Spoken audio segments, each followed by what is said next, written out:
ভাই আইফোন আমার কিনতে মন চাই।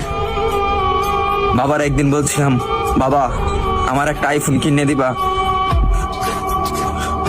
বাবা আমার দিকে তাকিয়ে বলতেছে, বাবা তোর একটা ফোন কিনে দিতে খুব ইচ্ছা করে, কিন্তু আমি 400-500 টাকা কামাই করি, রিক্সা চালাই, তোর আইফোন কিভাবে কিনে দেই? ভাই কথাগুলা আমার জন্য বলতেছি না, আমার মতন হাজারো মধ্যবিত্ত ছেলে আছে তাদের জন্য বলতেছি। আরে ভাই আমার আইফোন আছে সেটা আমি মানি, কিন্তু সবার তো আর আইফোন নাই।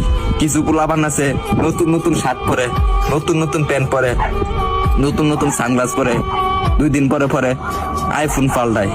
তাদেরকে উদ্দেশ্য করে বলতেছি, ভাই আমরা গরিব মানুষ, ভাই আমরা দিনের না দিন খাই, আমরা আইফোন কিনবো ভাই, কারণ 3 বেলা তো ঠিক মতন খাইতে পারি না।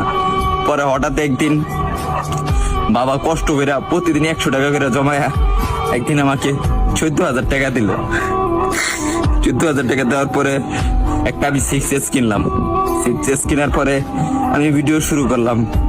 ভিডিও শুরু করে এই যে ভিডিও দিতেছি আপনাদেরকে, হয়তো আপনারা ভাবেন যে আমি কথাগুলা বলি লাইক ভিউ পাওয়ার জন্য।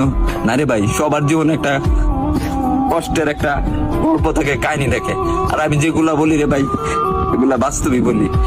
তারপরে ভিডিও করতেছি, আর এখন যখন ভিডিও করতেছি ভালো একটা পজিশনে যাইতেছি, একদিন আব্বুরে বললাম, আব্বু তুমি এই ফোনটা দিছো না, এই ফোনের টাকা একদিন আমি এই টিকটক থেকে তোমাকে ব্যাগ দেবো। ভাই আপনারা যদি ভালো না বাসেন, সাপোর্ট না করেন ভাই, তাহলে সামনে আগে যেতে পারবো না রে ভাই কখনো। আপনারা একটু ভালোবাসা দেন, তাহলে আমি একদিন অনেক বড় হবো ভাই।